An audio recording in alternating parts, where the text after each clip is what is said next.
Following God never needed perfection. God never said you had to be perfect to be one of His. But it does take certain levels of obedience. It takes extreme obedience, because there are moments in your life where you don't want to follow what God has you to do. You don't want to go where He wants you to go. It's like Jonah and the whale. God wanted him to go do a certain thing. He told him to do something, and Jonah didn't want to do it, and he fought against it. And it takes obedience, not perfection. And a lot of God's saints throughout the years, David, even Abraham, they weren't perfect. But within your heart, you have a desire to follow God above all else in this world.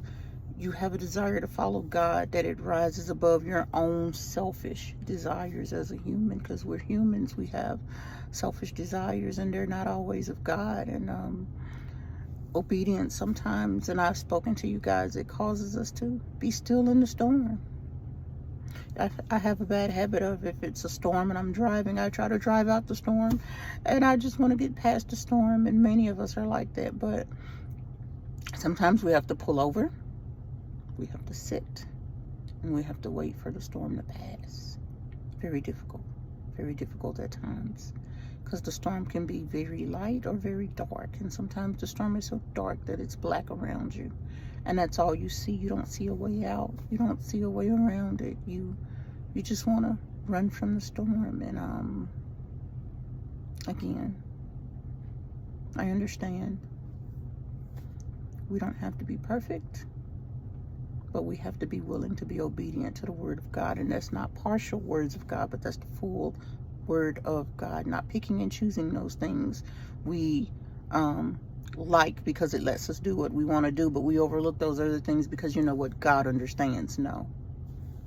Being obedient to the full Word of God. If you love Him, you'll obey Him. If you love Him, you'll be obedient to the Word. There's no ways around that for any of us. Not for me. Not for you.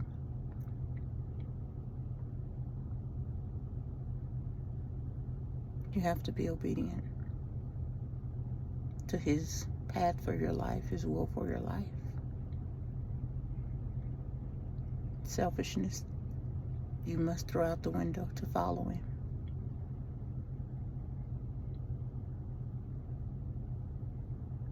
You have to be willing to do what He wants you to do. Not always pleasant, but we have to do what we were called to do and are called to do. It gets better. And then while you're sitting in that storm, know that that's just one storm out of many that has crossed your life. It won't be the first. It won't be the last. As long as we live and breathe on this earth, it's just a storm. It'll pass. It'll pass. It'll pass. It'll pass. I know sitting in it is hard. I know you wanna get rid of it, but sit. Be patient. It'll pass. As night passes and then there's day, it passes.